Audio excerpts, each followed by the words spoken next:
Dan kalau kita dapat bercakap dengan Ustaz Abdullah Zaid sekejap. Kalau kita lihat Ustaz, boleh Ustaz cerita sikit tentang pelaksanaan jihad fi sabilillah di Palestin misalnya. Sampai ke peringkat mereka berjihad itu, kalau kita barangkali tak sampailah ke peringkat dia. Kita barangkali peringkat doa, solat hajat dan sebagainya. Tapi mereka di sana disebabkan tadi mempertahankan maruah, pertahankan negara, pertahankan keluarga dan sebagainya. Sampai habis semua dah keluarga dia Ustaz, dah tak ada dah. Mak dah mati, bapak dah mati, isteri dah mati, anak-anak dah kena tembak habis dah.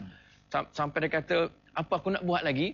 Sampai ke peringkat dia terfikir nak jadi pengebom berani mati. Jihadnya sampai ke pengebom berani mati. Jadi apa pandangan Ustaz? Barangkali boleh kita kaitkan fatwa-fatwa ulama yang terkena sebagainya. Silakan Ustaz. Terima kasih. Assalamualaikum warahmatullahi wabarakatuh. Assalam. A'udzubillahi minasyaitonirrajim. Bismillahirrahmanirrahim. Ya, sebagaimana yang kita lihat, kita perhatikan bahawa jihad di Palestin ini adalah satu jihad yang terpanjang dalam sejarah. Semenjak Palestin dijajah daripada tahun 1948 sampai sekarang, ia satu-satunya negara yang belum mendapat kemerdekaan. Dan satu lagi perkara penting yang kita dapat perhatikan dalam konteks perjuangan rakyat Palestin ialah hanya 6 juta masyarakat, rakyat Palestin semua 6 juta saja, tetapi berdepan dengan musuh yang seluruh dunia diketuai oleh Amerika Syarikat dan semua sekutunya di Eropah dan juga di negara-negara Islam. Jadi 6 juta masyarakat berdepan dengan suatu kuasa besar dan canggih. Jadi kita tahu juga Israel adalah satu kuasa nuklear. Dan setiap tahun bantuan Amerika terhadap Israel menerima bantuan yang sangat besar daripada Amerika Syarikat. Jadi bayangkanlah masyarakat Palestin tanpa senjata yang terkepung. Dan kalau kita tengok tempoh yang terakhir ini, dari semenjak 2006 sampai sekarang, khususnya Palestin, khususnya Gaza, berdepan dengan kepungan, di mana tidak ada pintu keluar. Maknanya barangan masuk daripada luar ke dalam, makanan ke, ubatan ke, apa ke, semuanya tak masuk. Atau sumber tenaga dan sebagainya. Dicatu, masuk dengan catu dan sebagainya. Jadi ramai yang mati. Sehingga laporan terakhir lebih kurang 43 orang sebelum perang tercetus yang terakhir ni, 43 orang daripada wanita yang mengandung meninggal dunia kerana tak ada tempat untuk, tak dibenarkan pergi ke hospital untuk mendapat rawatan yang sepatutnya. Jadi kita bayangkan 60 tahun perjuangan sampai 2048 sampai 2008. Berdepan dengan tekanan, berbagai-bagai tekanan. Tapi mereka nekat. Kerana mereka tahu bahawa mereka bukan memperjuangkan segenggam tanah.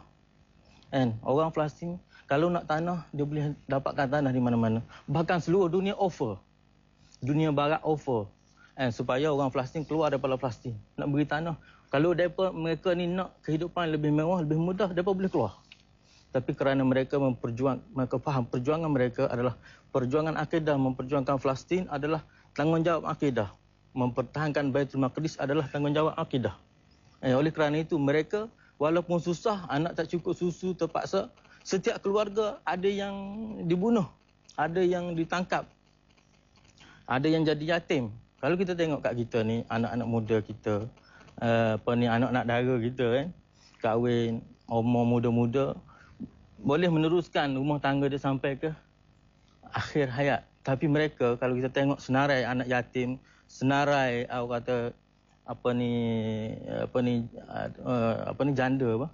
janda, mereka umur dia 20-an.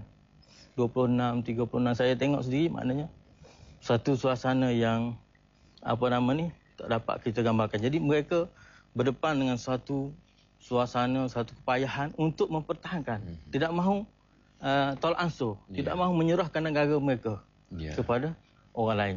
Jadi sebab itu mereka terpaksa nekat, sanggup mati. Dan yang katakan pengebom berani mati sendiri ni, akhir-akhir ini terdiri dia kata orang perempuan sendiri.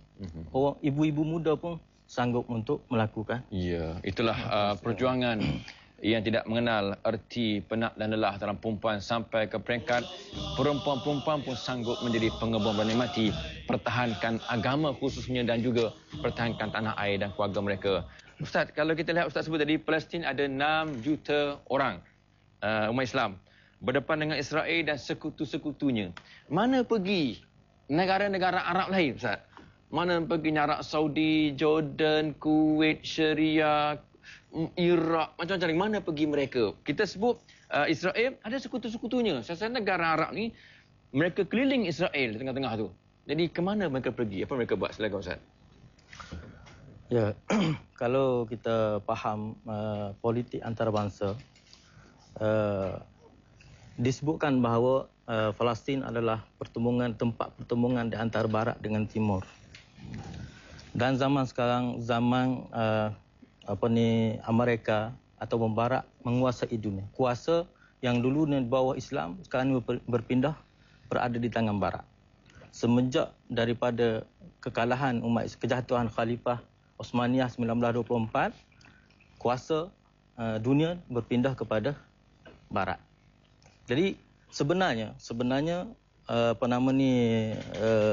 rentetan peristiwa daripada perang dunia dulu sampai sekarang belum berakhir. Jadi sampai hari ini sebenarnya kuasa barat masih mengukuhkan cengkaman dia terhadap negara Islam. Jadi negara-negara Islam, khususnya negara Arab yang berada di sekitar Palestin, sudah diikat dengan perjanjian-perjanjian. Sebab itu mereka tidak mempunyai kebebasan untuk mengadakan dasar sendiri, khususnya dasar luar.